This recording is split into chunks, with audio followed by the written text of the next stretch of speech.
लेकिन इस बीच हमारे साथ गौरांग शाह भी जुड़ चुके हैं। Gaurang sir, good morning. शुक्रिया समय निकालकर ईटीना स्वदेश पर जुड़ने के लिए। किस तरह से आप देख रहे हैं जियोपॉलिटिकल इवेंट्स को? टैरिफ को लेकर बड़ी कमेंट्री, 1 अगस्त से अब नए टैरिफ्स लागू होंगे अगर कोई डील साइन नहीं होती अमेरिका के साथ। टैरिफ को लेकर इंडियन इक्विटी मार्केट्स पर अगले कुछ दिनों में किस तरह की वॉलेटिलिटी नजर आएगी, और अगर सेफ बाइंग करनी है तो कौन से वो सेक्टर्स होंगे जहां पर सेफ पोजीशनिंग की जा सकती है? बहुत बहुत धन्यवाद आपका इस मंच पर आमंत्रित करने के लिए। सभी को प्रणाम और शुभ प्रभात। सबसे पहले तो आपका आखिरी का जो प्रश्न है उसका उत्तर, सेफ जैसी कोई चीज नहीं होती बाजार में।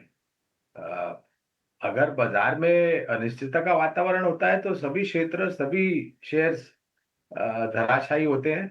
अगर किसी कारण को लेकर के अंतर्राष्ट्रीय स्तर पर बाजार में नीचे के तरफ के दायरे देते हैं, तो ये जो सेफ की परिभाषा है शेयर बाजार में, मेरे ख्याल से आप इसको दूर रखें तो ज्यादा बेहतर होगा, क्योंकि शेयर बाजार सभी जोखिमों के अधीन होता है, राष्ट्रीय स्तर पर और अंतर्राष्ट्रीय स्तर पर। अब आते हैं आपके प्रश्न के ऊपर। माननीय बुद्धिजीवी राष्ट्रपति अमेरिका के डोनाल्ड ट्रंप साहब, तो पहले 2 अप्रैल को घोषणा की और वो लागू होना था, लेकिन फिर 90 दिन का विराम दिया।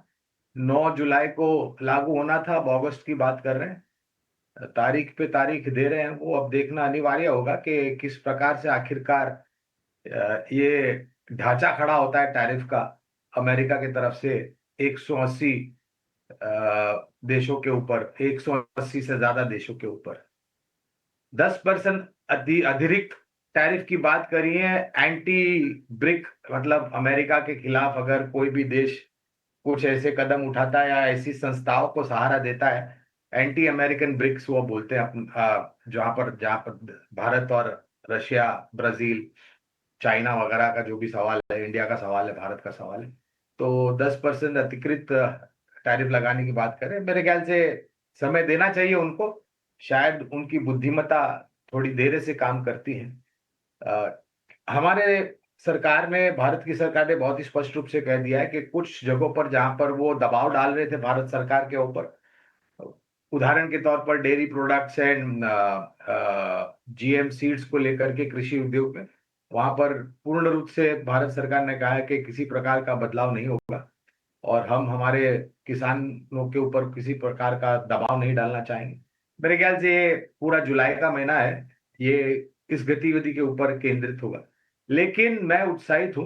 पहली तिमाही के नतीजे जो हम देखेंगे 10 जुलाई से और उसके पश्चात, मेरा आकलन कहता है कि अगर पिछले वित्तीय वर्ष के आखिरी तिमाही यानी कि चौथी तिमाही की तुलना में अगर इस वित्तीय वर्ष के पहली तिमाही के नतीजे रंग रुझान में थोड़े बहुत बेहतर आए, तो मेरे ख्याल से ये बाजार को बहुत बड़ा सहारा दे सकता है।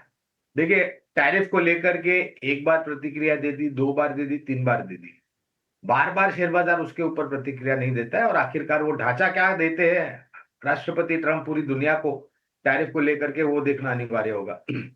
हमें लग रहा है कि निवेश लायक रणनीति अगर आपको बनानी है, और पहले तो एक टिप्पणी दे देता हूँ, डिस्क्लोजर दे देता हूँ कि जो भी निवेश लायक रणनीति आपके समक्ष रखूंगा, ये हमारी रिसर्च टीम की तरफ से है। इसमें हमारी कंपनी जियोजित या मेरा कोई वित्तीय निवेश नहीं है, निजी निवेश नहीं, ना ही कोई वित्तीय लाभ है और ना ही किसी प्रकार का कॉन्फ्लिक्ट ऑफ इंटरेस्ट। लेकिन इसी प्रकार से राय हम हमारे क्लाइंट्स को देते हैं, हो सकता है उनका निवेश हो। तो वित्तीय क्षेत्र अच्छा लगता है, जिस तरीके से बिजनेस अपडेट्स आ रहे हैं, कुछ जगहों पर हमें लग रहा है कि नतीजे बेहतर आएंगे, जहां पर सरकारी बैंक, निजी क्षेत्र की बैंक मजबूत, एनबीएफसी, कैपिटल गुड्स, डिफेंस, ऊर्जा उत्पादन क्षेत्र, अगर आपको थोड़ा बहुत और आगे जाना हो तो सीमेंट क्षेत्र और रियल एस्टेट, ये कुछ 5 या 6 क्षेत्र है जहां पर मेरे ख्याल से लंबी अवधि के लिए निवेश लायक रणनीति बनानी चाहिए।